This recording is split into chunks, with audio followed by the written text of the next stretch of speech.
This is the hook, designed to capture your attention, make you feel something, trigger your emotions. In this case, envy and desire. Desire for peace, for freedom, for a better life than the one you currently have.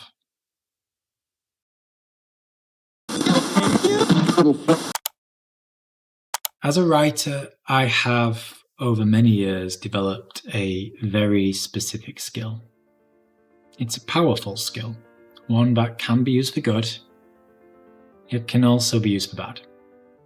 This skill, it's a key ingredient to good storytelling. And you see it in action every single day. In movies, TV shows, books, articles, posts, and even music. In the world of copywriting and marketing, it's called the hook. Said hook can come in the form of language, a compelling question, for instance, or a thought-provoking quote, maybe.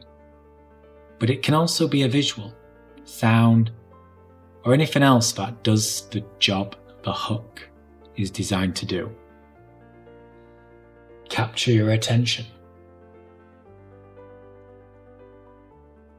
And then keep your attention.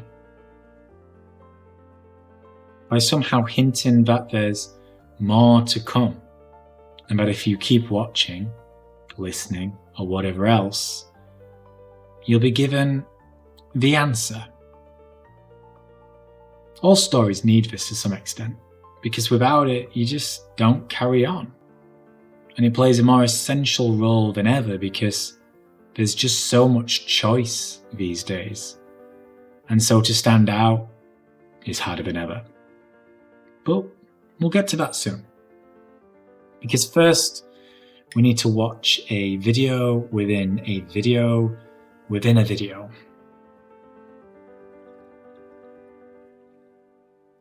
It's time to get our inception on.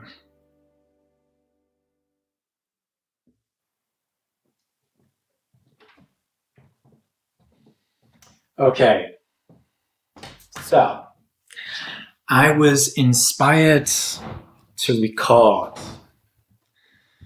this video after watching another video by Casey Neistat, who was inspired to record that video after he watched a video between Joe Rogan and Elon Musk.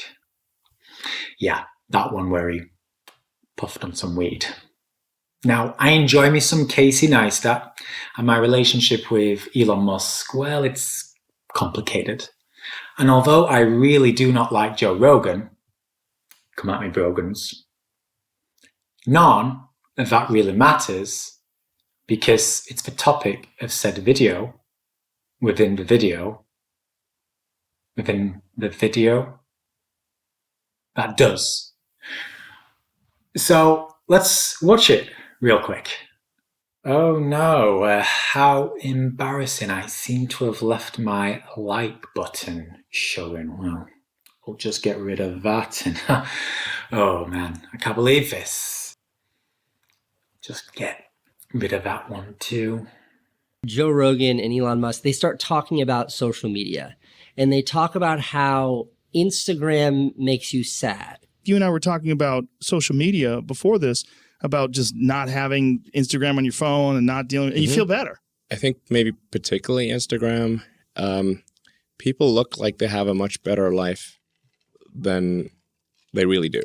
Now, the focus here is Instagram, but really this applies to all social media. And in all honesty, most of the online world and hustle culture that we're drowning in, which Mr. Musk is very much an advocate of. As I say, my thoughts on him are complicated. And they sort of candidly throw out, Joe Rogan throws out a quote and Elon Musk throw out a quote. And those quotes just really... So I think things like that can make people quite sad. Well, you just by comparison, because you just sort of, people generally think of themselves relative to to others. We are constantly rebaselining our expectations. Wasn't that a Thoreau quote? The comparison is a thief of joy. Comparison is the thief of joy. Now that quote is interesting, and we'll get to it soon. But first, Casey focused on something else that's really important. Vloggers, especially lifestyle vloggers like me, what works best, what typically works best on YouTube is to share a happy lifestyle, a successful lifestyle, a lifestyle that's full of excitement and smiles and beautiful things, and a lifestyle that shows off how amazing life is. That right there, my friends, is the hook. That all-important skill that people who know how to tell great stories can take advantage of and can massively impact your life. People look like they have a much better life than they really do. Right. So by design. Yeah, people are posting pictures of when they're really happy. They're modifying those pictures to be better looking. So if you look at everyone on Instagram, you might think, man, there are all these happy, beautiful people, and I'm not that good looking and I'm not happy. So I must suck, and that's going to make people sad. Now, this is the whole point. The idea that each day you see people online and make instant perceptions, which more often than not will, at best, be wrong.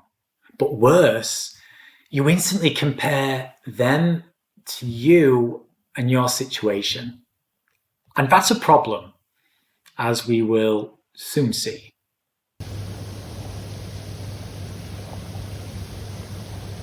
Now, there are two things Elon specifically said that I agree with, but one thing I do not. And that one thing is the hinge upon this entire video and its point.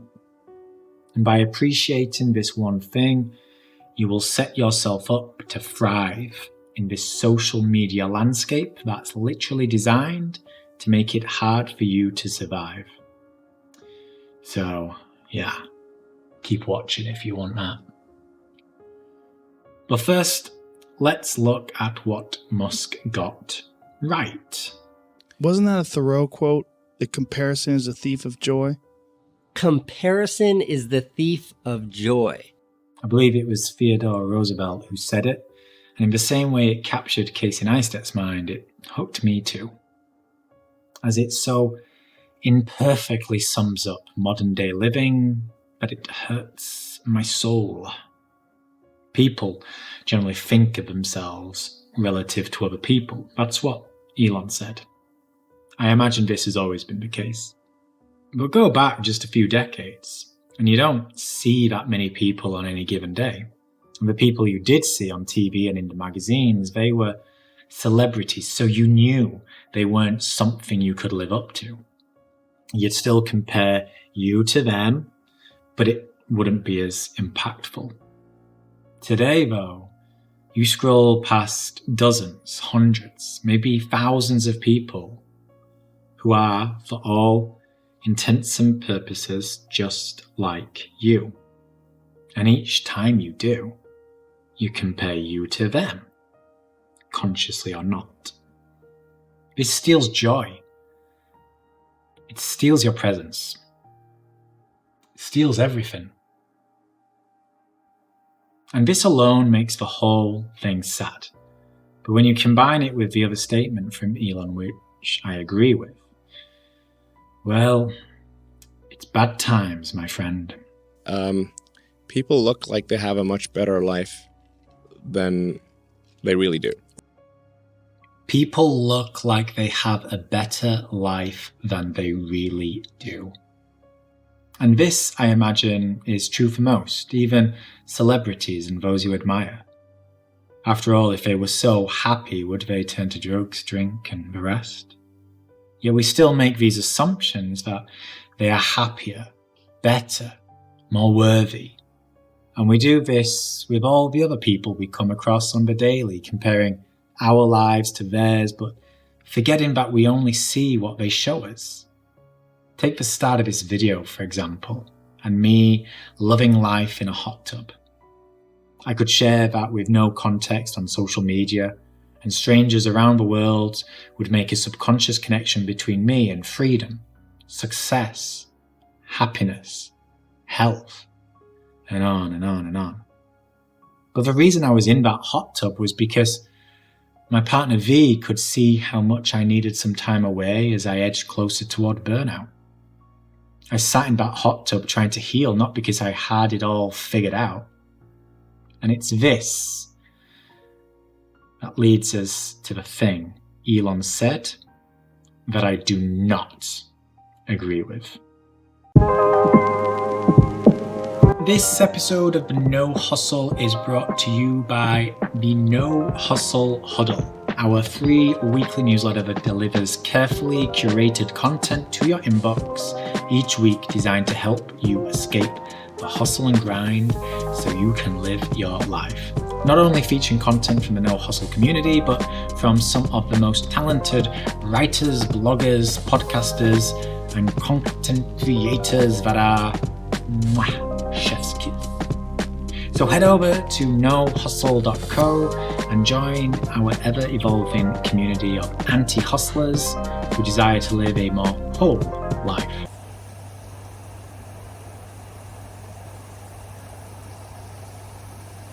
Sadness isn't the point. Sadness, like happiness, is a fleeting emotion. It comes and it goes. As with any other emotion, it isn't bad. All feelings are valid. The point here is that this hyper-connected comparison culture we live in triggers your feelings. And the type of feelings that stir, well, that's different each time. Sometimes it's sadness or fear or inadequacy. Yet other times it's desire, excitement, or hope. The actual feelings that come forward depend on your situation, current mood, and a whole host of other variables you cannot quantify or prepare for. So the point isn't that comparison culture makes you sad. The point is that it makes you feel. And that is no accident. It is literally by design.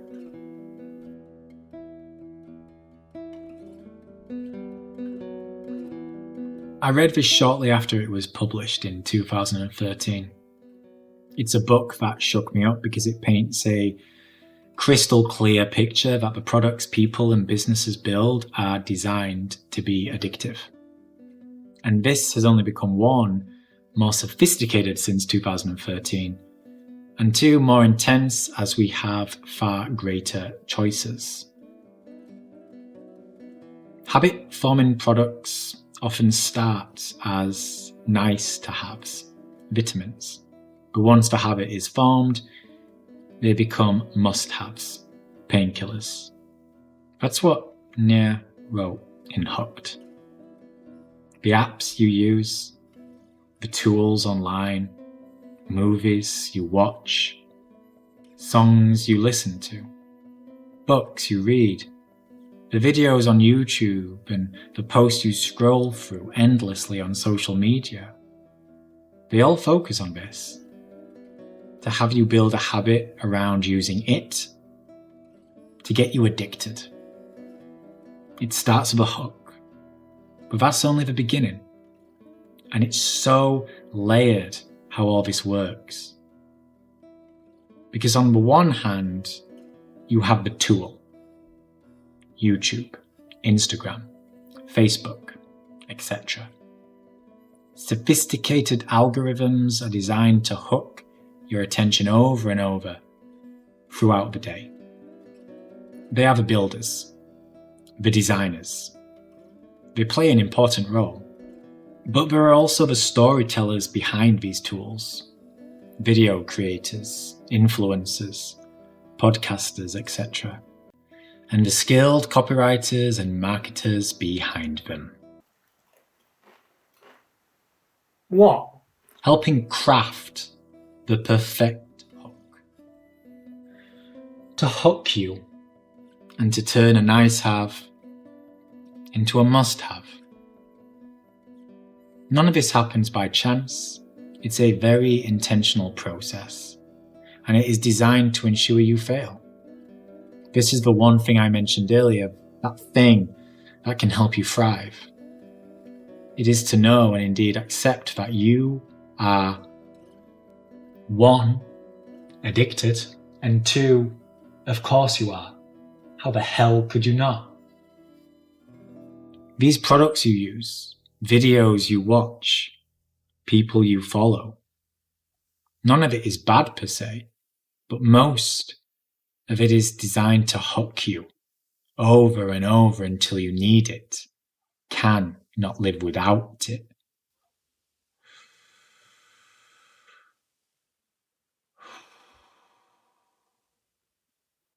Maybe you feel angry right now, frustrated, sad. That's okay. All such feelings are valid. What matters is not how you feel, but how you deal with these feelings. Because this world won't change. All we can do is be aware of the process at play and appreciate we will wake up each day tempted to fuel our addiction.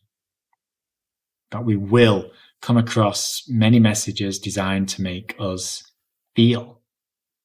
That will trigger some kind of emotion that will then lead to an action. The emotion, you don't get to control that. The action, you do. Thank you for watching, my friend, and good luck as you venture forward in this comparison culture world. You are at its mercy, but you're still the person at the wheel of your life. Never lose sight of that. If you want to make sure you never do, you may like to watch this video that focuses on the importance of introspection and self-protection. Thanks again for watching, and thank you for being you.